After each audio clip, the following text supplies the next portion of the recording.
64. Longhorns hit the luxury wedding, then we found something under the stage. The fairway disappeared beneath dust, white chairs, shattered decorations, and 64 frightened Longhorns. I wasn't celebrating. I was racing ahead of them, helping the sheriff move guests to safety. Nobody was seriously hurt. But when part of Denise's wedding stage collapsed, we found fresh survey stakes buried underneath it. At 2:06 in the morning, I woke to chainsaws cutting through my southern fence. For a few seconds, I lay still and listened. Ranch country has its own language after midnight. Cattle shifting against dry grass, a pump kicking on, coyotes somewhere beyond the creek. A chainsaw wasn't part of it. I pulled on my boots, grabbed my truck keys, and headed south. My name is Ethan Caldwell. I'm 58 years old, and Caldwell Creek Ranch has been in my family for 3 generations. 540 acres of limestone pasture, cedar breaks, cattle water, and old boundaries in the Texas Hill Country. I spent most of my working life with the County Road and Bridge Department. I know what a survey monument looks like. I know what an easement allows. And I know the difference between somebody making a mistake and somebody waiting until 2 in the morning because they don't want witnesses. By the time my headlights reached the southern pasture, the chainsaws had stopped. 2 contractor trucks were disappearing toward Stonegate Hills. Then my headlights swept across the ground. Nearly 180 yards of fence were gone. Not damaged, removed. The wire had been rolled aside. Cedar posts had been cut close to the ground. Fresh sawdust covered the limestone. One heavy corner post lay on its side, the same post my grandfather had set into that soil in 1962. I got out and stood over it. That's when anger hit me. But anger wasn't going to put the fence back. And it sure wasn't going to tell a judge who had cut it down. So I took out my phone. Photographs first. Wide shots, close-ups, tire tracks, saw marks, cut wire, GPS coordinates at both ends of the missing section. Then I looked through the opening. Stonegate Hills had transformed its golf course overnight. A huge glass-sided wedding pavilion glowed under work lights. Chandeliers hung from temporary steel beams. White chairs faced a flower-covered stage. Catering tents lined the cart path, and crews were already unloading tables, speakers, lighting rigs, and crates of decorations. Denise Whitaker's daughter, Lauren, was getting married there that afternoon, and part of that $1 million wedding setup was on my ranch. I knew where my property line ran. I had maintained it for decades. Several decorative planters and one corner of the pavilion's service area sat beyond it. But behind me came the low grunt of cattle. I turned. 64 Texas Longhorns occupied the adjoining pasture. Normally, that didn't concern me. That fence had separated cattle from the golf course longer than Stonegate Hills had existed. Now there was nothing. No wire, no posts. Just open ground leading from 64 Longhorns to a luxury wedding. I called Sheriff Daniel Brooks. "Daniel, somebody removed about 180 yards of my southern fence." A pause. "Removed how?" "Chainsaws." "Anybody there?" "Contractors just left. Stonegate's wedding setup crosses the line." "I'll send somebody. Come yourself if you can." That got his attention. My second call was Rachel Morgan, my property attorney. She answered on the 4th ring, sounding remarkably awake for 2:30 in the morning. "Ethan? I need you to pull the Caldwell Creek Southern Survey as soon as the county system opens." "What happened?" "Stonegate removed my fence." Another pause. "Don't touch their equipment. Document everything." "Already doing it." "And Ethan?" "Yeah?" "Don't argue about ownership. Make them prove theirs." That was why Rachel had represented me for 11 years. Just before sunrise, a golf cart came across the fairway. Denise Whitaker was driving. She was 52, president of the 118-home Stonegate Hills HOA, and she had the polished calm of somebody accustomed to having other people step aside when she entered a room. She stopped several feet from me and looked at the missing fence as though it were an improvement. "Ethan, Denise, we need to discuss the boundary. You picked an interesting way to start. She removed a folder from the passenger seat. Stonegate commissioned an updated survey. That fence was improperly located. She handed me a map. I studied it without saying anything. There was a bold new boundary line conveniently shifting enough ground toward Stonegate to cover the wedding setup. But there was no county recording number, no recognizable surveyor's seal, no legal instrument granting Stonegate my property. I looked up. Who recorded this? Our attorneys are handling it. That wasn't my question. Her jaw tightened.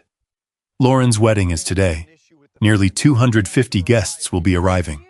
Whatever dispute you think exists can be addressed Monday. I pointed toward the severed cedar posts.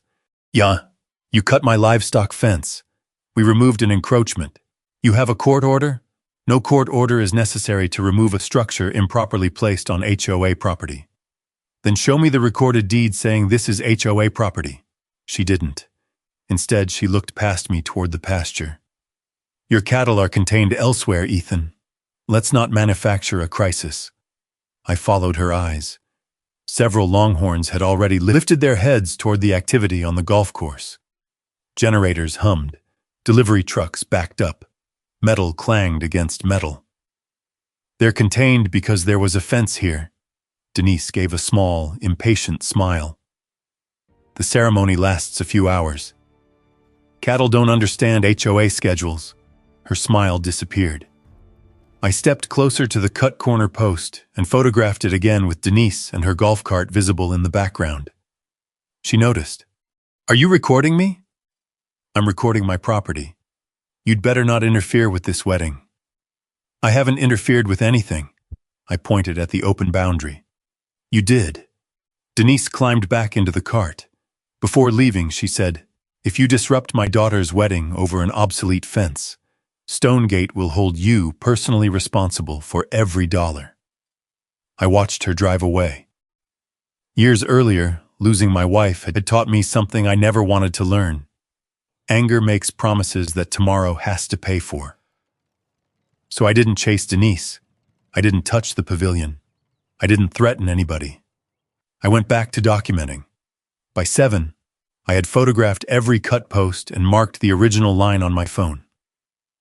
Rachel texted that she was already pulling county records. Daniel said he was coming personally. For the first time that morning, I thought we might contain this before it became something worse. Then I noticed the Longhorns gathering near the southern end of the pasture. Not running, watching, smelling. I walked towards the opening and stopped. Something sweet was riding on the air beneath the diesel exhaust and fresh-cut cedar. Apples. I looked down. Near the missing fence, just beyond the first stretch of bare ground, were pieces of sliced fruit mixed with what looked like cattle feed. Not one accidental apple dropped from a catering box. A trail. I crouched beside it without touching anything and started recording again. Then I followed that trail with my camera. It ran toward the wedding grounds. That was the moment my understanding of the morning changed. Cutting my fence could be arrogance. Building across my boundary could be greed. But leaving feed beside an opening facing 64 Longhorns? That required a different question. Denise Whitaker hadn't just wanted my fence gone. She wanted something to happen after it disappeared. I photographed the sliced apples and feed without touching them, then widened the frame until the broken fence line and wedding pavilion were both visible. Whatever explanation Denise planned to give later, I wanted the ground to speak before she did. Rachel called at 7:18. I pulled the recorded plat. And? Your fence is where it's supposed to be. That was the first good news I'd had all morning. Rachel had also reached Michael Turner, the licensed surveyor who knew Caldwell Creek Ranch better than anyone outside my family. Michael had surveyed the southern boundary years earlier and still had the field notes tied to the county record. They were driving out together. Denise's contractors kept working while I waited. Flower arrangements went up. Electrical cables crossed the fairway. A catering crew rolled silver carts toward the pavilion as though 180 yards of missing livestock fence were somebody else's problem. At 8:03, Rachel's SUV pulled beside my truck. Michael followed in an older pickup with survey equipment in the bed. Denise arrived almost immediately. Rachel didn't bother with introductions. "Show me the survey you're relying on." Denise handed her the same photocopied map. Michael studied it for less than a minute. "Who prepared this?" "Our consultant." "Name?" Denise hesitated. Michael pointed to the lower corner. "No professional seal, no registration number, no county recording reference. The final filing is being processed." Michael looked at her. "Then this isn't a recorded survey." That changed the balance immediately. Denise folded her arms. "The HOA has historical boundary documentation." "Good," Rachel said. "Produce it." Michael opened his own folder on my truck hood. His map carried everything Denise's didn't: survey number, monument references, bearings, county recording information. He set up his equipment and began checking the line. I watched him shoot the first monument near the western corner, then another farther east. He walked back, checked his screen, and planted a temporary marker. "Your fence was right." "How right?" "Within inches of the recorded line." Then he measured toward the pavilion. The service area extended onto Caldwell Creek Ranch, 31 feet at its deepest point. Rachel photographed Michael's readings and emailed Denise a formal demand from her phone. Stonegate Hills was ordered to stop occupying my property, cease further work inside the boundary, and immediately restore a safe livestock barrier. Denise read the notice, then she laughed. Not loudly, almost dismissively. "You can't seriously expect me to dismantle my daughter's wedding because your surveyor disagrees with ours." Michael stared at her. "I don't disagree with your surveyor. You haven't shown me a surveyor." For the first time, Denise had no answer.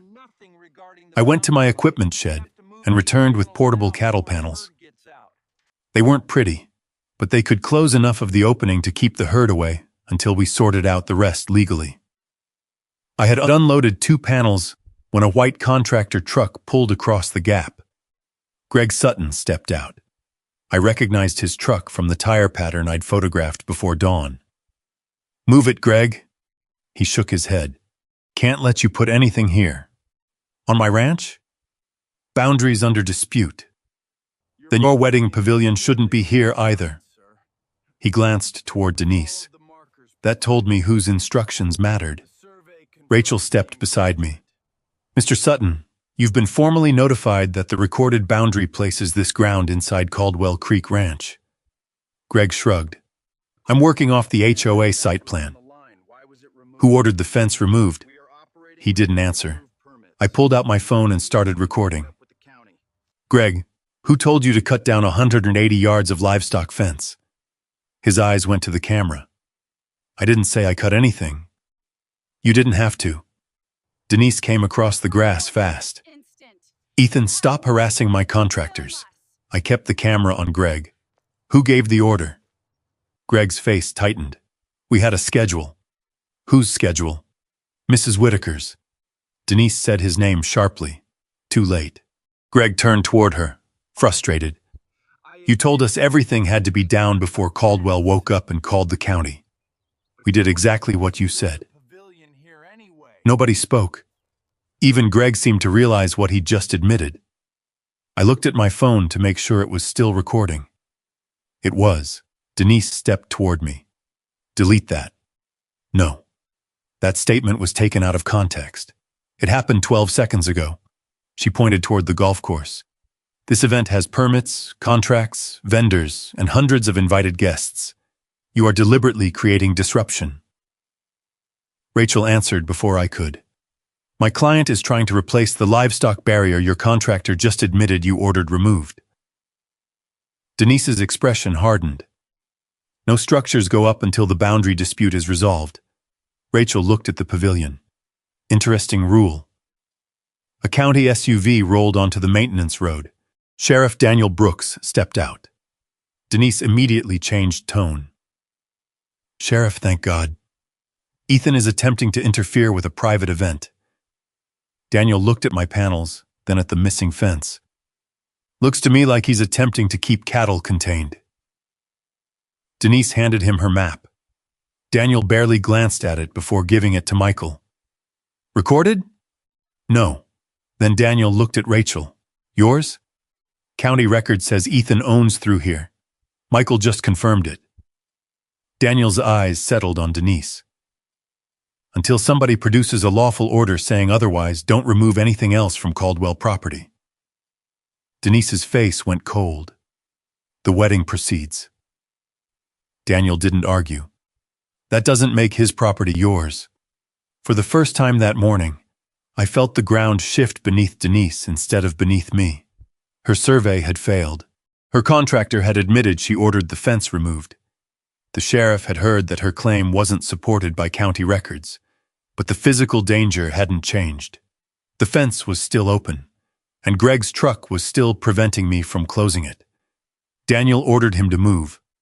Greg finally did. I started carrying another panel toward the gap. Then one of my Longhorns gave a low call behind me. Another answered. I turned. Nearly half the herd had drifted toward the southern pasture. Their heads were up. Their attention wasn't on me. It was on the wedding grounds. I smelled the sweetness again. Apples. I walked toward the gap with Daniel and Rachel behind me. There were more pieces than I'd first realized. Sliced fruit mixed with hay cubes, scattered in several small piles leading away from my pasture. Daniel crouched without touching them. This yours? No. Could catering have dropped it? Not like this. Rachel followed the line with her eyes. It wasn't random. The first pile sat near the missing fence. The next was farther toward the fairway. Then another. A deliberate progression. I raised my phone and recorded every pile. Behind us, the Longhorns started moving closer. Daniel stood. Get your temporary fence up. I nodded. Then I noticed Denise watching us from beside the pavilion. She wasn't looking at Michael. She wasn't looking at Rachel's legal notice. She wasn't even looking at me. She was staring at the cattle. And for the first time that morning, I saw something beneath all that polished confidence. Not surprise, expectation. That bothered me more than anything Denise had said all morning. I turned back to the feed trail. Sheriff Brooks photographed each pile while Rachel documented its position against Michael Turner's confirmed boundary. Whatever happened next, Denise wasn't going to rewrite what had already happened. I started setting the temporary panels. The first went up clean. Then the wedding crew rolled 2 generator carts across the service lane behind me, followed by a catering truck trying to reach the pavilion. Greg Sutton stepped into the opening again. You need to move those panels. No. That's our service entrance.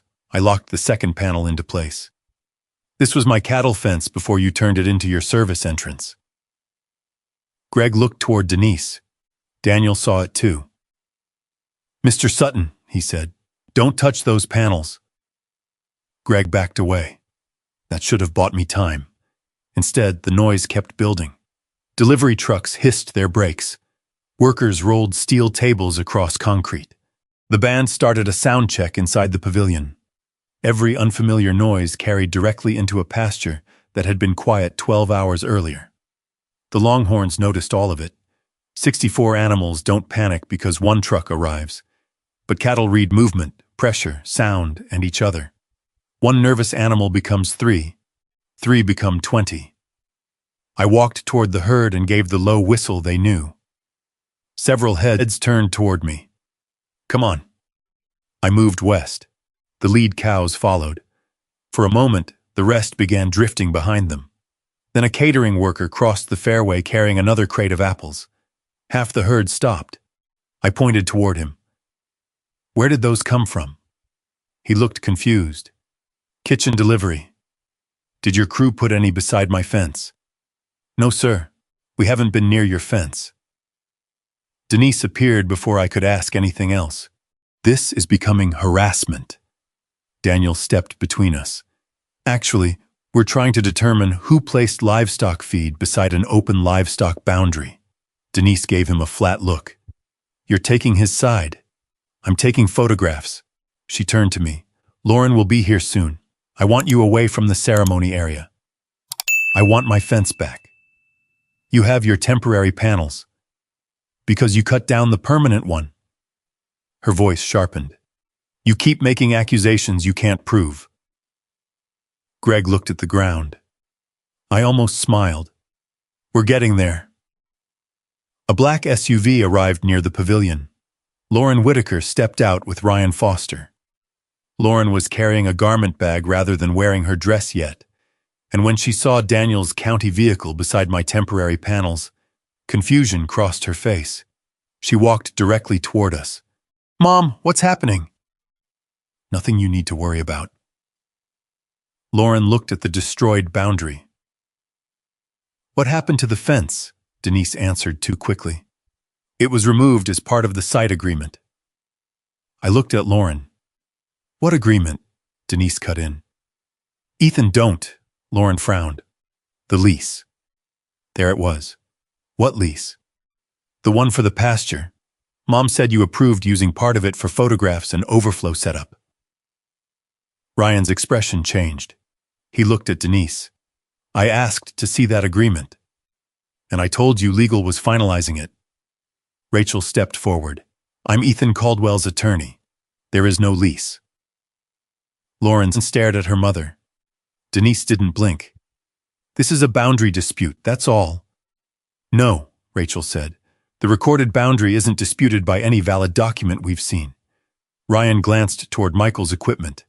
You resurveyed it? Michael answered. Confirmed the recorded line this morning. Lauren's face lost color. For the first time, Denise's scheme had cost her something she couldn't dismiss with HOA language. Her daughter's trust. But there wasn't time to watch that argument unfold. A longhorn bawled behind me. I turned. The herd had drifted south again. The western movement I'd started was gone. I walked quickly toward them, whistling low and steady. Easy, come on. Iron Duke, the largest bull in the herd, stood near the front. He wasn't charging. He was watching the movement beyond the gap, muscles tight under his hide. The wind picked up. One of the decorative steel arches near the photography area started rocking. I pointed toward it. Secure that. A worker grabbed one side. Too late. The base slipped. The entire arch hit the ground with a metallic crash. Several longhorns jumped. Iron Duke moved 20 feet before stopping. The herd compressed behind him. That was the moment the situation changed from dangerous to unstable. I raised my voice. Daniel, clear everybody away from this side. He immediately radioed his deputies. Denise heard him. You are not evacuating my daughter's wedding because some cows got nervous. Longhorns, I said. And they're not nervous anymore. They're pressured. Lauren looked toward the herd. Mom, maybe we should move everyone inside. Denise shook her head. No, your guests are already arriving. Rachel stepped closer to her. Denise, you've been warned. I've been threatened all morning. No, you've been documented. Daniel ordered 2 deputies toward the southern grounds anyway. I kept moving the cattle west. 10 animals followed. Then 20. I began to think I could turn the whole herd. Ryan came toward the pasture edge. Can I help? Get people away from the opening, quietly. Don't run. He nodded and left. That was more cooperation than I'd gotten from the HOA all morning. Then I heard somebody shout from behind the pavilion. Pyro test in 10. I stopped. What? A technician raised one hand near the reception stage. Denise turned toward him. I shouted across the fairway. Don't fire that! The technician couldn't hear me over the generators. Daniel started running. Hold the test. 5. I drove forward, trying to get between Iron Duke and the southern line. 4. The bull turned his head toward the stage. 3. The herd tightened behind him. 2. I hit my horn. 1. The pyrotechnic charge fired. The blast cracked across Caldwell Creek Ranch like cannon fire. Iron Duke lunged. Dust exploded beneath his hooves. Then 63 heads snapped south. I knew before the second animal moved that I had lost the turn. There was no permanent fence left to stop them. Only open ground, scattered feed, a few unfinished temporary panels, and hundreds of people standing beyond them. 64 Longhorns started running toward Denise Whitaker's luxury wedding. I was moving before I had time to think. I swung my pickup south, accelerated alongside the herd, and leaned on the horn. Iron Duke kept going. The others followed him. 63 animals packed behind a bull that had already decided where safety was. The temporary panels I'd managed to install slowed the outside animals for seconds. Then the herd reached the section Greg's crew had left completely open. They crossed the old boundary, all 64. "Daniel!" I shouted into my phone. "Get everybody off the fairway. Move them toward the clubhouse, not the pavilion." Brooks was already radioing his deputies. The first guests saw the cattle and froze. Then Iron Duke hit the manicured fairway at a run. People scattered. White chairs toppled. A champagne display disappeared beneath a collapsing table. Servers abandoned trays and ran toward the stone clubhouse while Longhorns tore through flower arrangements that had probably cost more than some pickup trucks. I drove ahead of the herd and switched on the speaker I used when moving cattle along the county road. "Walk to the clubhouse. Stay away from the glass. Do not run in front of the cattle." That mattered. Panicked people could turn frightened cattle faster than any fence. Ryan understood immediately. He started directing guests toward the clubhouse, while Lauren helped an older couple away from the photography area. Then Denise ran onto the fairway. "Protect the pavilion," she waved at Stonegate security. 2 guards jumped into golf carts. I saw what they were about to do. "Don't block them!" One cart stopped. The other kept going. The driver tried to cut across Iron Duke's path.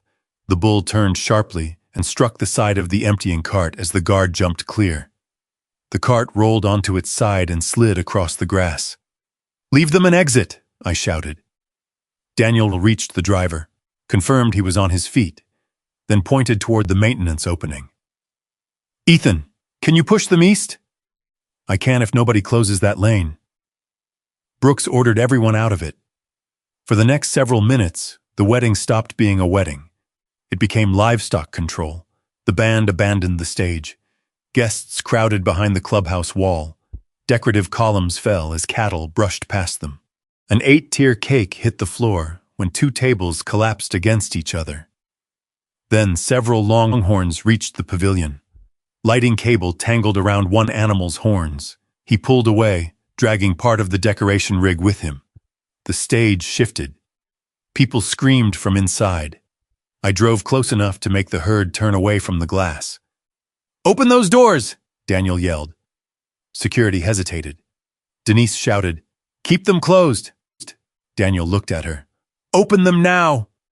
His deputies did it themselves. Within minutes, the last guests were out.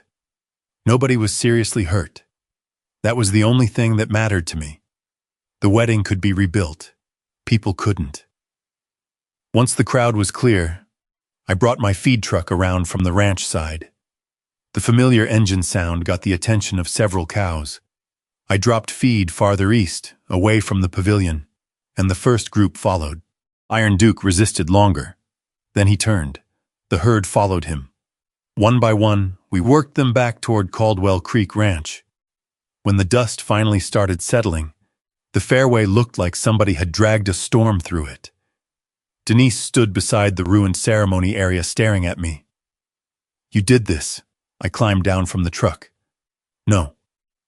You drove them straight into my daughter's wedding. I spent the last 20 minutes getting your guests out safely. You released them." Daniel walked over. "That's enough, Denise." She pointed toward the destroyed tables. "I want him arrested." "For what?" "For deliberately using those animals to destroy private property." Daniel's expression didn't change. "I was here before the herd crossed. I watched him try to contain them." Denise went quiet. Lauren approached us, still wearing the white preparation robe she'd arrived in. Dust streaked across one sleeve. Her voice was lower than her mother's. "Where's the lease?" Denise looked at her. "Lauren, not now. You said Ethan leased us the pasture. This isn't the time." It became the time when 64 Longhorns came through where his fence used to be. Ryan joined her. "I asked you 3 times for the agreement. Denise looked from her daughter to Ryan. Everything I did was to make today possible. Rachel stepped forward, then produced the document. Denise said nothing. That silence told Lauren more than an argument could have. I turned away. Most of the herd was accounted for, but two younger Longhorns had separated near the damaged stage.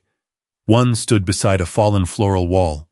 The other had pushed underneath the edge of the platform, trying to reach shade. I approached slowly. Easy. The animal shifted. One hoof pressed against a support brace. The already damaged platform dropped several inches. A section of decorative flooring broke loose. Something orange appeared beneath it. At first I thought it was electrical conduit. Then I stopped. Survey ribbon. Fresh. I crouched and looked beneath the platform. There wasn't one stake. There were several. They formed a line running underneath the wedding stage and continuing north. Michael Turner came over when he saw me staring. "What did you find?" I pointed. He lowered himself beside me. Then his face changed. Daniel called one of his deputies over and ordered everyone else back. Michael pulled a flashlight from his survey bag. The first stake was driven well beyond where we'd confirmed my recorded boundary that morning. The second was farther inside. Fresh orange paint marked the top, and printed along one side were 3 letters and a Roman numeral. SC Phase 3. Rachel crouched beside us. Stonegate Phase 3? Michael didn't answer immediately. He stood, took his equipment from the truck, and shot the first stake. Then the second. Then the third. I watched the numbers change on his screen. "How far?" "Too far." "Michael," he looked at me. "These aren't marking the boundary we checked this morning." Rachel's eyes moved toward the ruined stage. "What are they marking?" Michael followed the line north across my pasture. "I don't know yet." Behind us, Denise was suddenly no longer arguing with Lauren. She was watching us. Watching the stakes. And unlike when she'd watched my cattle earlier, there was no expectation on her face now. There was fear. Rachel saw it too. She picked up her phone and photographed every marker before anyone could touch them. Then she looked at me. "Ethan, don't move anything." "What do you think this is?" She stared at the fresh line disappearing beneath the wreckage of Denise's $1 million wedding. "Ethan, I don't think your fence was the thing she wanted." Michael spent the next hour measuring every stake we could reach without disturbing the damaged pavilion. The numbers got worse. 38 feet inside my boundary. 42. The deepest marker sat nearly 46 feet onto Caldwell Creek Ranch. "These aren't mistakes," Michael said. "They're too consistent." Rachel photographed his readings while Sheriff Brooks kept Stonegate employees away from the area. Denise demanded that we stop. "This is still a private wedding site." Daniel looked at the ruined tables, then at Michael standing on my side of the recorded boundary. "No, Denise. Right now, it's evidence sitting on Ethan's property." That shut her up. Rachel started making calls. By early afternoon, she had found the first document. Stonegate Hills Phase 3. 38 proposed luxury homes on acreage north of the existing golf course. I studied the preliminary site plan on her tablet. A road left Stonegate's western service lane, crossed the exact strip where my fence had been removed, and continued through my southern pasture. "What is that?" "Secondary emergency access," Rachel said. "County development rules require another route before they can approve this many additional homes." Michael enlarged the map. "They can't build this road without Caldwell land." "Not legally." That last word mattered. Rachel kept digging. Stonegate had submitted early engineering concepts months earlier, but the access route was listed as pending owner coordination. Owner coordination. That was bureaucratic language for a conversation nobody had ever had with me. Then I remembered the offers. Denise had approached me twice over the previous year. The first offer was $600,000 for a strip along the southern pasture. I refused. Months later, it became $1.1 million, then $1.8 million. Each time she described it as a community access improvement. Each time I said no. She never mentioned 38 houses. I looked toward the severed cedar posts. My grandfather had set that southern line in 1962. I still had a photograph of him beside one of those posts, younger than I was now, shovel over his shoulder. After my wife died, those old things mattered more. The barn she'd painted, the live oak where we'd kept a swing, the fence my grandfather built. When enough people are gone, land stops being dirt. It becomes where the memories stay. Denise had looked at that same ground and seen an obstacle on a development map. Rachel touched the screen. There's something else. The proposed road didn't end at the Phase 3 boundary. It curved north, straight toward Caldwell Spring. I leaned closer. No. Michael saw it too. That's your spring road. Caldwell Spring supplied the main livestock tanks on my ranch. During dry years, it mattered even more because 3 neighboring ranch families held recorded drought access rights dating back decades. Rachel asked for the agreement. I had a copy in my deed cabinet. 20 minutes later, I laid it across the hood of my pickup. Michael traced the language with one finger. The agreement protected neighboring ranchers' right to reach the spring through a specific access road entirely inside Caldwell Creek Ranch. Rachel compared that road with Stonegate's Phase 3 plan. Same corridor. Almost exactly. My anger changed. Until then, I'd believed Denise wanted enough land to satisfy county access requirements. Now I understood the leverage. If Stonegate controls this road, Rachel finished it. They position themselves between several ranches and their drought access. They can't take the water rights. No. But controlling physical access creates pressure, delays, litigation, negotiations. Michael looked toward Stonegate, and land surrounded by a growing subdivision gets harder to operate. Rachel nodded, especially if the person controlling your access wants you to sell. That was the real strategy, not stealing 40 feet, not even 38 luxury homes. Pressure Caldwell Creek Ranch from the south. Control the road, complicate access to the spring, make cattle operations harder, make neighboring ranchers nervous, then come back with another purchase offer. Maybe $2 million, maybe $3 million. By then, Denise expected me to be tired enough to take it. I looked across the broken boundary. She was standing near the pavilion talking rapidly with 2 Stonegate board members. For the first time, I understood why she had risked so much. This wasn't about one wedding. The wedding was just the deadline. But one thing still didn't fit. Rachel saw it on my face. What? If all she needed was an access corridor, why put the wedding on my land? To establish use? For one day? Rachel went quiet. Then she looked back at the photographs. The pavilion, temporary electrical lines, landscaping, catering vehicles, contractors, hundreds of guests, professional photographers documenting everything. Her expression changed. Maybe one day wasn't supposed to stand alone. Michael frowned. Rachel began scrolling through the planning documents again. What if the wedding wasn't the reason they occupied the land? I looked at her. What was it? The evidence. She turned the tablet toward me. A Phase 3 planning note referenced existing community use along the proposed access corridor. Existing use. On land Stonegate had never owned. I felt something cold settle behind my ribs. They were going to use today to prove they'd already been using it. Rachel nodded slowly.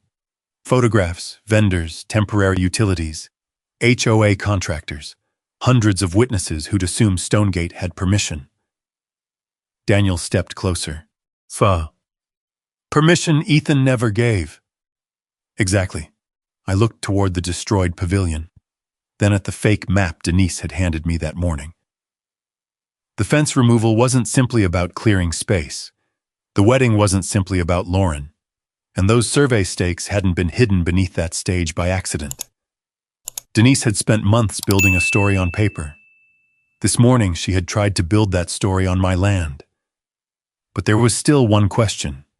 If Denise knew she needed my permission, knew I'd rejected every offer, and knew county records could prove Caldwell Creek Ranch belonged to me, what exactly had she expected a $1 million wedding to prove? Rachel found the answer buried in Stonegate's Phase 3 planning correspondence. It wasn't one document. It was a pattern. Temporary electrical service had been described as community infrastructure. The landscaped strip crossing my boundary appeared on an engineering sketch as HOA maintained grounds. A contractor invoice called the pavilion access lane an existing Stonegate service route. None of those things were true before that morning. "They're manufacturing a history," Rachel said. We were standing at my kitchen table with documents spread between us. "Explain." "They can't make Stonegate own your land by throwing a wedding on it. But photographs of HOA improvements, contractors operating openly, utilities installed, hundreds of guests using the property, and nobody visibly stopping them. Denise can package that later as evidence supporting a much larger false narrative. That Stonegate already controlled the strip, or that you consented." I understood why the fence had to disappear before sunrise. If my fence remained standing in every wedding photograph, it proved exactly where Stonegate ended. Remove it, move the event onto my pasture, photograph the grounds before I could stop them, and Denise gained images she could show investors, board members, planners, maybe even a court someday. Not ownership, the appearance of ownership. Rachel tapped the table. "And your objections start after the event. Denise calls them buyer's remorse, neighbor hostility, whatever version helps her." The front door opened before I could answer. Ryan Foster stood outside with Lauren. Lauren had changed out of her wedding clothes. She looked exhausted. Ryan carried a folder. "I think you need to see this." Inside was a preliminary Phase 3 investor packet. Ryan's commercial real estate firm appeared on the second page as a development advisory partner. He pointed at it. "My company never approved this." Rachel read the page twice. "Did Denise have authority to use the name?" "Absolutely not." Lauren placed several wedding invoices beside it. "I went through everything Mom sent me. Survey work, temporary grading, site preparation, engineering consultation. Those expenses had been buried among legitimate charges for catering, lighting, flowers, and pavilion construction." Lauren looked at me. I thought I was paying for my wedding. Part of me wanted to be angry with her, but the expression on her face stopped that. "You didn't cut my fence," she swallowed. "No, but I never asked why a wedding needed surveyors. That was honest." Ryan pointed to one payment. "This engineering company also appears in the Phase 3 packet. Rachel photographed everything. Keep the originals." Then my phone started vibrating. One message, then 5, then 20. Daniel called. "Turn on Channel 8. I did. Denise stood in front of the damaged pavilion surrounded by microphones. Behind her were overturned chairs and torn flowers. The headline read, "Rancher accused after Longhorns destroy luxury wedding." Then they played video, my truck racing beside the herd, my horn sounding, cattle charging across the fairway. What they didn't show was the missing fence. They didn't show me trying to turn the herd. They didn't show Daniel ordering people towards safety. They didn't show the apples. Denise looked directly into the camera. "Mr. Caldwell has opposed Stonegate for years. Today he deliberately used his livestock to terrorize my daughter, her guests, and this community." Lauren stared at the television. She knows that's not true. Ryan's jaw tightened. "Where did she get that footage?"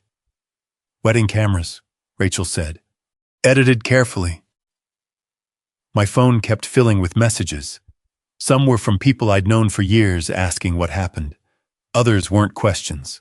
By evening, residents were standing near Stonegate's entrance demanding that I be charged. One television crew parked outside my gate. I walked toward them before Rachel caught my arm. No. She just accused me of attacking 250 people. I know. And you want me silent? I want you smart. Rachel pointed toward the television. Denise's land claim is falling apart. So she's changing the argument. She wants this to become Ethan Caldwell versus a wedding full of innocent people. She gets to lie? For now. I hated those two words. I'd spent decades working county roads where facts were physical things. A bridge either met load requirements or it didn't. A right-of-way either existed or it didn't. Public opinion wasn't like that. It could move faster than evidence. By sunset, Stonegate residents who had never spoken to me were calling me reckless. One online post demanded the county seize my cattle. I stood on my porch looking across the pasture. After my wife died, silence had become something I understood. But this silence felt different. It felt like surrender. Rachel stood beside me. Let her talk. I looked at her. Why? Because every specific lie becomes something we can disprove. That stopped me, she continued. Right now, Denise says you intentionally caused the stampede. If we answer too early, she'll adjust. I want to know exactly what story she's committing to. Daniel had already preserved his deputy's body camera footage. Michael had the survey data. We had Greg's admission. Lauren had the invoices. Ryan had the unauthorized development packet. We had evidence. Denise had a microphone. For one night, the microphone was winning. Then I looked toward the southern pasture. The cut cedar posts were dark shapes along the damaged boundary. Something about them pulled at an old memory. 6 months earlier, I'd lost 2 calves near that same fence line for several hours. They turned up later, but I'd suspected somebody had opened a maintenance gate, so I'd installed a trail camera. Not on a normal post where somebody could spot it. Inside a hollow cedar trunk 20 yards back from the boundary. I hadn't checked it in months. I grabbed a flashlight. Rachel saw my expression. What? I may have another camera. We drove south. The hollow cedar was still there, half buried in brush exactly where I'd left it. Greg's crew had cut every real fence post around it. They hadn't touched this one. I opened the weatherproof compartment. The camera still had power. I removed the memory card and held it under the flashlight. Rachel looked from the card to the ruined boundary. What direction was it facing? I pointed toward the place where Denise's contractors had started cutting. Straight at the fence. For the first time since Denise went on television, Rachel smiled. Then let's find out who was standing here at 2 o'clock this morning. We took the memory card back to my house and copied it before opening anything. Rachel wanted the original preserved exactly as it was. So one copy went onto my computer, another onto a clean drive, and the card itself went into an evidence envelope. Then we started watching. The camera showed the southern fence under infrared light. For hours, nothing moved. At 1:48 a.m., headlights appeared. Greg Sutton's truck rolled into frame. A second contractor vehicle followed. Men unloaded chainsaws, wire cutters, and equipment. Then the timestamp reached 1:57. A golf cart entered from Stonegate. Denise Whitaker was driving. Rachel stopped the video. There she is. I didn't answer. She started it again. Denise stepped out and walked directly toward my fence. There was no hesitation, no confusion about where the boundary stood. She knew exactly what she had come to remove. At 2:03, she pointed towards the eastern corner. The microphone wasn't perfect, but her words were clear enough. Start there. I want the entire section open. Greg asked something about the property markers. Denise answered, the new line is already handled. Rachel paused again. Handled. Sounds that way. We kept watching. At 2:08, Greg looked toward my pasture. You sure about the cattle? They're close. Denise barely turned. Ethan will move them. Greg said something else. Then Denise replied, louder this time. He isn't going to let his animals ruin a wedding. That sentence settled the question I'd been asking since sunrise. She knew. She knew the herd was there. She knew the fence contained them. And she ordered it removed anyway. Then came the part that made Rachel sit forward. At 2:14, one worker carried 2 feed sacks from a truck. Denise pointed through the opening. "Leave some along there." A few minutes later, another man brought a crate. Apples. The same kind I'd photographed that morning. The worker scattered pieces near the missing fence and farther toward the golf course. I felt my hands tighten. Rachel noticed. "Don't give her what she wants, Ethan." She knew exactly what she was doing. Yes.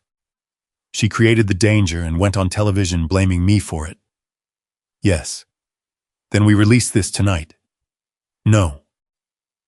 I looked at her. Rachel closed the laptop.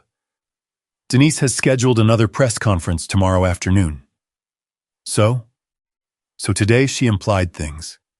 Tomorrow I want her answering direct questions. We already have her. We have evidence she doesn't know exists. Rachel tapped the closed computer. That has value. I understood what she meant. My years working for the county had taught me the same principle in another form. Once somebody knew which records you possessed, they adjusted their explanation around them. Denise still believed the camera nearest the wedding pavilion was the only footage anyone had. She thought she controlled the images. "Let her lie first," I said. Rachel nodded. Clearly, specifically, publicly. Sheriff Brooks came over that evening. We showed him the unedited footage. He watched it once without speaking. Then again. When Denise appeared at 1:57, he wrote down the timestamp. When Greg warned her about the cattle, he wrote down the exact words.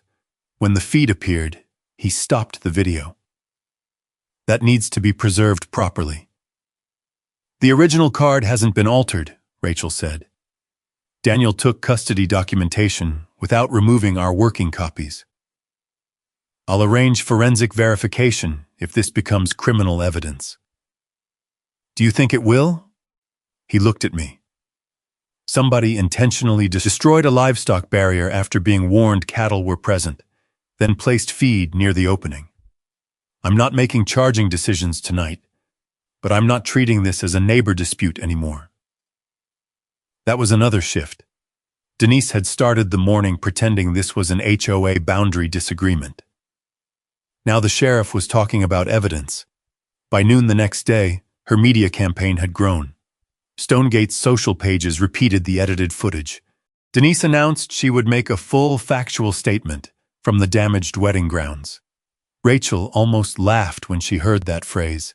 Full factual statement. She likes microphones. Good. We arrived separately. Reporters stood across the fairway. Stonegate residents gathered behind them. Lauren and Ryan stayed near the clubhouse, deliberately apart from Denise. Michael had brought certified copies of the recorded survey. Daniel and 2 deputies stood off to one side. Denise stepped before the cameras. She looked composed again. She described herself as a mother whose daughter's wedding had been destroyed by a hostile rancher. She called the missing fence an unresolved property matter. She said my cattle had been deliberately driven toward the celebration. Rachel didn't interrupt. Neither did I. Denise kept talking. 10 minutes, then 15. Every sentence tightened the trap. Finally, Rachel stepped forward. "Mrs. Whitaker, one question." Denise looked almost pleased. "Go ahead." Rachel's voice stayed calm. "Were you personally present at Mr. Caldwell's southern fence before sunrise yesterday?" Denise hesitated for less than a second. "No." Rachel nodded. "Did you order Greg Sutton or anyone working for him to remove that fence?" "No." "Did you know cattle were in the adjoining pasture before the fence was removed?" "No." "Did you direct anyone to place apples or livestock feed near the opening?" Denise's eyes narrowed. "Absolutely not." Rachel gave her one final chance. So your position is that you were not present, did not order the removal, did not know the Longhorns were nearby, and had nothing to do with the feed. Denise looked directly into the cameras. That is exactly my position. Nobody around us knew what was sitting on the laptop in my truck. Denise believed she'd just defended herself. Instead, at 1:57 in the morning, she'd already recorded the testimony that was about to destroy every word she had just said. Rachel looked at me. That was the signal. I walked to my truck, brought back the laptop, and connected it to the large display screen that had survived behind the damaged wedding stage. Denise watched me. "What are you doing?" I didn't answer. Rachel faced the reporters. "Mrs. Whitaker has made 4 specific statements. We'd like everyone to see evidence relevant to those statements." The screen went black. Then the infrared image appeared. Caldwell South Fence, timestamp, 1:48 a.m. Greg Sutton's truck entered the frame. The crowd became quiet. At 1:57, Denise's golf cart appeared. Someone behind me whispered her name. On screen, Denise stepped out and walked directly toward my fence. The real Denise, standing beside the reporters, didn't move.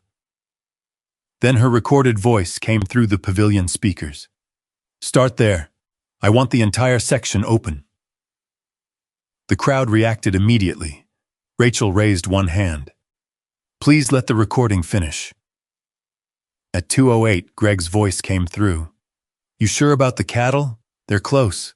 Then Denise answered, "Ethan will move them." Her face changed. She knew what came next. He isn't going to let his animals ruin a wedding. Nobody said a word. The video continued. A worker carried feed sacks toward the opening. Denise pointed. "Leave some along there." Then came the apples. The camera showed them being scattered exactly where Daniel and I had photographed them hours later. When the recording ended, the screen froze on Denise, standing beside my destroyed fence. The silence lasted several seconds.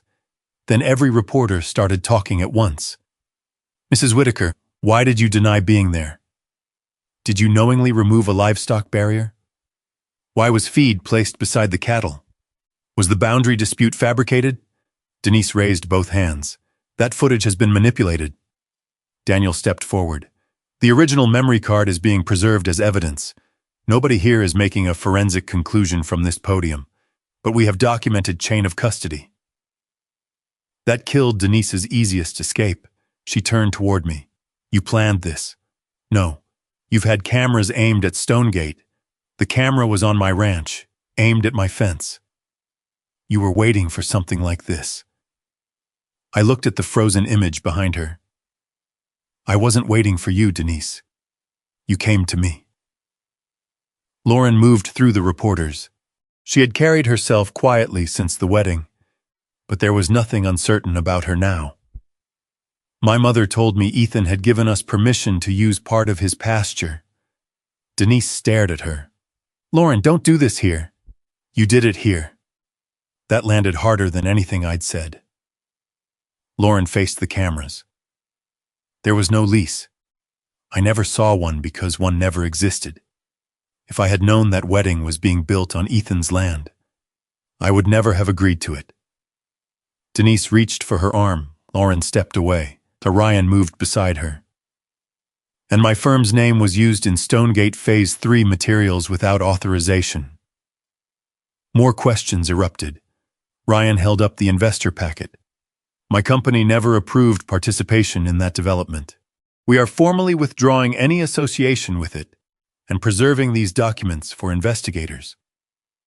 Denise's public story was coming apart from every direction. She looked toward Greg. He was standing near the contractor trucks. "Tell them," she said. Greg didn't move. "Greg." His eyes went toward Daniel, then toward the screen showing him at my fence before dawn. For the first time, he seemed to understand that Denise could no longer protect him. "I need a lawyer." Daniel nodded. "That's probably wise." Then another voice came from behind the residence. "Sheriff Brooks?" A woman stepped through the crowd carrying a thick binder and a portable hard drive. I recognized her as Susan Parker, Stonegate's treasurer. Denise went pale.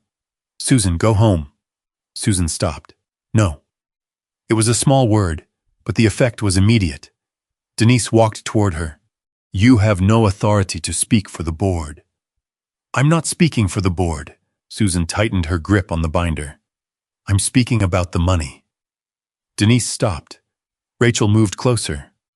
"What money?" Susan looked around at the Stonegate residence. "These people think their reserve fund is intact," a man in the crowd called out. "Isn't it?" Susan didn't answer him immediately. She looked at Daniel. "I want to cooperate, but I want it documented that I'm turning this over voluntarily." Daniel motioned one of his deputies forward. "What exactly are you turning over?" 3 years of HOA financial records, bank statements, invoices, internal approvals, vendor payments, development expenses. Denise stepped between them. "Those records are confidential association property." Susan finally looked directly at her. "No, Denise, they're homeowner records." Denise lowered her voice. "You signed some of those approvals too." Fear crossed Susan's face, but she didn't retreat. "I signed what you told the board was maintenance spending. Then I started checking the vendors." Rachel asked, "What did you find?" Susan looked at me. "Stonegate homeowners have been paying for Phase 3. The crowd erupted. Susan kept going. Surveying, engineering, site preparation, consultant fees, payments to Greg Sutton's company. None of it was properly presented to the membership as development spending. Denise shook her head. "This is ridiculous." Susan opened the binder. "I have the transfers." That silenced her. Daniel accepted the hard drive and documented the handoff while his deputy photographed the binder. I watched Stonegate residents turn toward Denise one by one. Yesterday, many of them had believed I was the threat. Now they were asking what she'd done with their money. Rachel leaned towards Susan. "Does any of this connect directly to Caldwell Creek Ranch?" Susan hesitated. Then she opened the binder to a marked page. "There are payments tied to the southern corridor." My southern corridor. The land leading toward Caldwell Spring. "How much?" I asked. Susan shook her head. "I don't know the full amount yet." Then she looked at Denise. "But the fence isn't the biggest problem." Daniel stopped writing. Susan placed one hand on the hard drive. "There are transfers I couldn't match to any legitimate Stonegate project. And every time I asked Denise about them, she told me Phase 3 would put the money back before residents ever knew it was missing." No one moved. The trail camera had proved Denise lied about one night. Susan Parker had just opened the door to 3 years. Rachel spent the next week matching Susan's records against Stonegate's board minutes, county filings, and Greg Sutton's invoices. The pattern was unmistakable. Payments labeled grounds maintenance had gone to Greg's company during months when no major maintenance occurred. Engineering expenses were buried under infrastructure review. Survey bills referenced parcel numbers along my southern pasture. One transfer paid for the same Phase 3 planning work Ryan had found using his firm's name without permission. Stonegate homeowners had financed Denise's expansion without knowing it. Then Susan found the emails. One was sent after I'd rejected Denise's $1.8 million offer. "Caldwell will not sell. Proceed with Southern Access Alternative." Another discussed having the wedding grounds fully established and photographed before any boundary objection could interfere with the event. Rachel read that line twice. There it is. The trail camera proved what Denise did. The email helped prove why. Sheriff Brooks brought Greg in for questioning after investigators confirmed the financial transfers. Greg lasted less than an hour. His attorney did most of the talking afterward. Denise had ordered the overnight fence removal. She had told Greg the new boundary would be legally corrected after the wedding. She wanted professional photographs showing Stonegate openly using the southern corridor before I could challenge it. Greg admitted he knew I hadn't signed a lease. He also admitted Denise knew cattle were in the adjoining pasture. His cooperation didn't erase what he'd done, but it ended Denise's ability to blame a rogue contractor. Then she counterattacked. I was served at my front gate. Denise and Stonegate were suing me for millions in damages arising from the wedding. Destroyed property, event losses, reputational damage, negligent livestock control. The complaint described me as a hostile rancher who had knowingly allowed dangerous animals to enter a private celebration. I finished reading it and handed it to Rachel. She still thinks she can make me the defendant. Rachel closed the folder. She can file whatever she wants. And now? Now she proves it. The hearing came quickly because Denise also sought emergency restrictions on my cattle operation and access near Stonegate. The courtroom was packed. Her attorney began with the most dramatic evidence they had: edited footage of my pickup racing behind the Longhorns. He froze the image. There is Mr. Caldwell, directing the herd toward the event. Rachel stood. Play the 30 seconds before that. The attorney objected.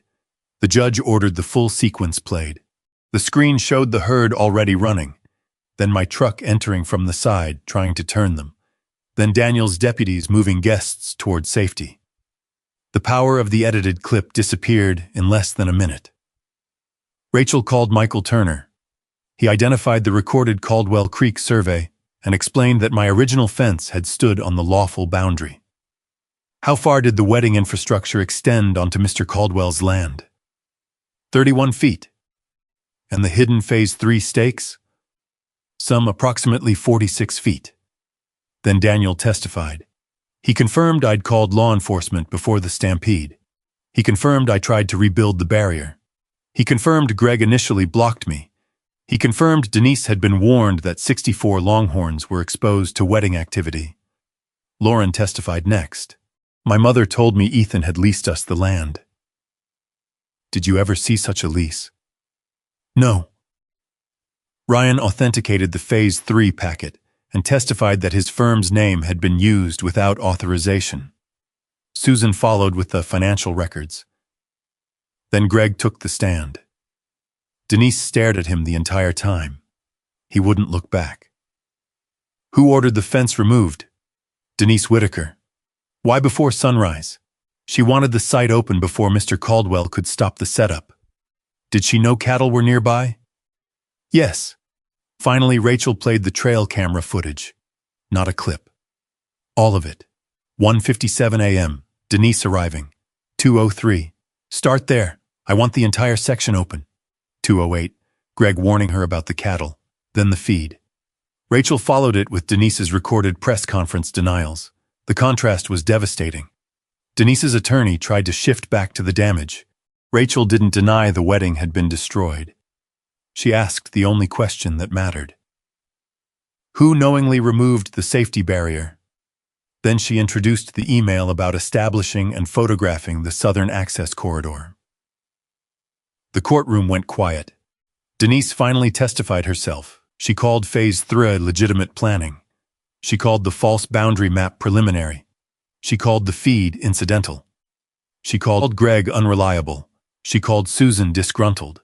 She called Lauren confused. By the time she finished, everyone who contradicted her was supposedly lying. The judge wasn't persuaded. He denied Denise's requested restrictions against me and rejected the liability theory behind her civil claims. Then he moved to the property dispute. The fraudulent boundary claims were voided. The recorded Caldwell Creek survey controlled. Stonegate had no ownership interest in my southern pasture, no right to the proposed Phase 3 corridor, no authority over the road to Caldwell Spring, and no right to enter Caldwell Creek Ranch without my written consent or a lawful order. The court also preserved my right to seek damages, legal fees, and compensation for the destroyed fence and pasture losses.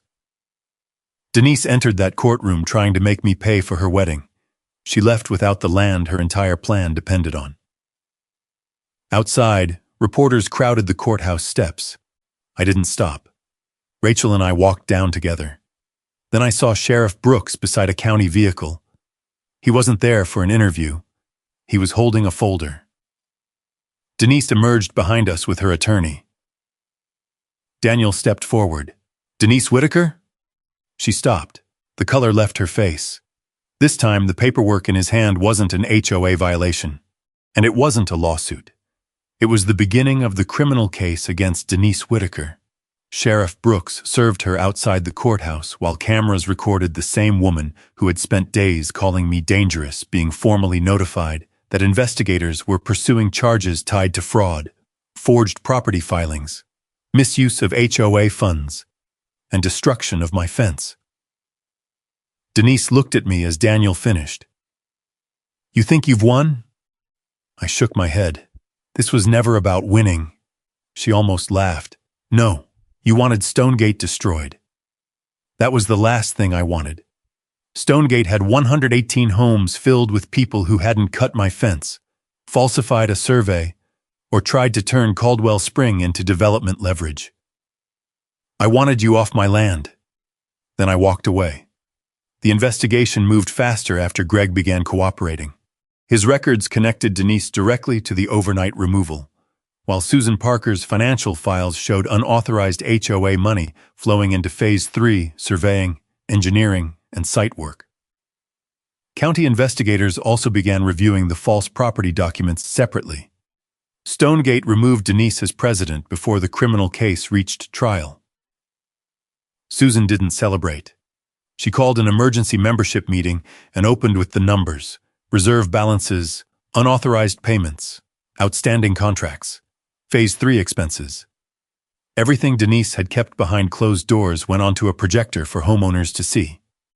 Some people were angry, some embarrassed. Several apologized to me for believing the edited wedding footage. I didn't ask for apologies. I asked for safeguards. Rachel helped Stonegate's new council draft a settlement resolving the damage to Caldwell Creek Ranch. The HOA agreed to pay my legal expenses, pasture restoration costs, livestock recovery expenses, and the full replacement cost of the 180 yards of fence its contractor had destroyed.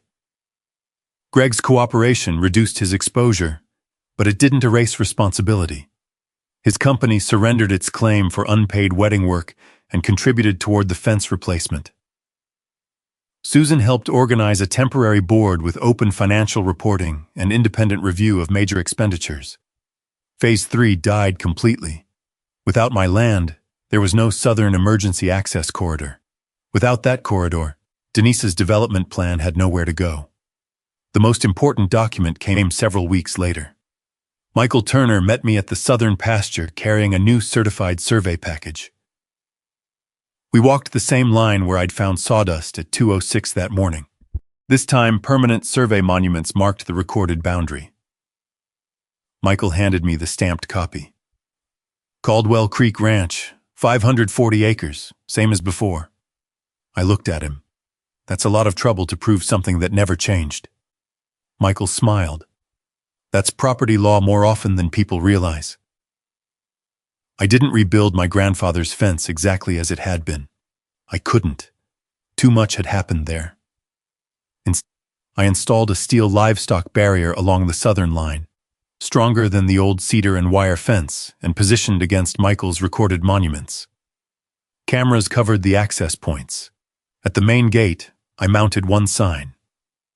Caldwell Creek Ranch, private property, recorded boundary. But there was one route I refused to close. The road to Caldwell Spring.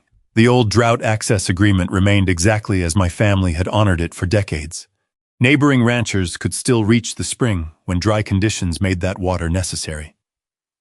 Rachel asked me why I hadn't tightened everything after what Denise tried. Because Denise abused access, I told her. That doesn't mean everybody else should lose it. That mattered to me. A boundary could protect property without becoming punishment. Months passed. Denise's criminal case moved forward on allegations tied to fraud, misuse of association funds, forged filings, and the destruction of my property. Greg remained a cooperating witness. Susan continued helping rebuild Stonegate's finances under the new board. Lauren and Ryan eventually rescheduled their wedding. No glass pavilion, no golf course, no borrowed pasture. They married in a small chapel in town and paid for it themselves. They invited me. I went. Lauren found me afterward. I should have asked to see the lease. You trusted your mother. I ignored things that didn't make sense. I nodded. Those aren't always the same thing. She looked relieved that I didn't make her carry Denise's guilt. Before leaving, Ryan shook my hand. No phase 3. I heard. Not now, not later. Good. By the time the new fence was finished, summer had begun settling over the hill country. Daniel drove out on the final afternoon. We stood near the southern gate watching the herd spread across the pasture. All 64 Longhorns were there. Quiet. Iron Duke walked toward the steel fence, stopped several feet from it, then turned toward Caldwell Spring. Daniel leaned against his truck. You satisfied? I knew what he meant. Denise had lost her office. Her development was gone. Her public story had collapsed. Now she faced consequences in court. But satisfaction wasn't the word. I didn't need her to lose everything. What did you need? For her to stop taking things that weren't hers. Across the boundary, crews were removing the final pieces of the ruined wedding pavilion. Steel supports disappeared onto trailers. Broken decorative panels were stacked and hauled away. Soon there would be nothing left except golf course grass and the line between Stonegate Hills and Caldwell Creek Ranch. I unfolded Michael's certified survey one final time. My grandfather had put cedar posts on that line in 1962. Decades later, Denise Whitaker believed a chainsaw, a fake map, and enough money could make the boundary disappear. She was wrong. I folded the survey, placed it in my truck, and closed the new steel gate. 64 Longhorns had destroyed her luxury wedding, but the cattle weren't what destroyed Denise's scheme. Her own recorded words did that. Her false paperwork did that. Her decision to treat another man's property as something she could simply take did that. The fence had never been an insult. It was a promise. On one side was Stonegate Hills. On the other was Caldwell Creek Ranch. And after everything Denise had done to erase that difference, the law put the line exactly where it had always been. Maybe that's a lesson worth carrying from Ethan's story. When somebody challenges what is rightfully yours, you don't always need to shout louder than they do. Ethan documented the cut fence, kept the survey, called the sheriff, listened to his attorney, reserved the camera footage, and let the facts speak when the time was right. More importantly, when it was over, he didn't use what happened as an excuse to glow Caldwell Spring to innocent neighbors who had depended on that access for years. There's a difference between staying your ground and hardening your heart. A boundary protects what's yours without forgetting how to be a decent neighbor. Sometimes quiet strength is simply knowing where that line is and refusing to let pressure or somebody else ambition move it. If you believe Ethan handled it the right way, type yes in the comments. And if you ever deal with an HOA, a property line dispute, or somebody who thought your silence means permission, share your experience below. I genuinely like to hear how you handle it. And if stories about rancher, property rights, and ordinary people standing firm with evidence and the law are your kind of story, consider subscribing. We got more HOA and land trusted story ahead. Until next time, take care of your land, take care of your neighbors, and know where your boundaries stand.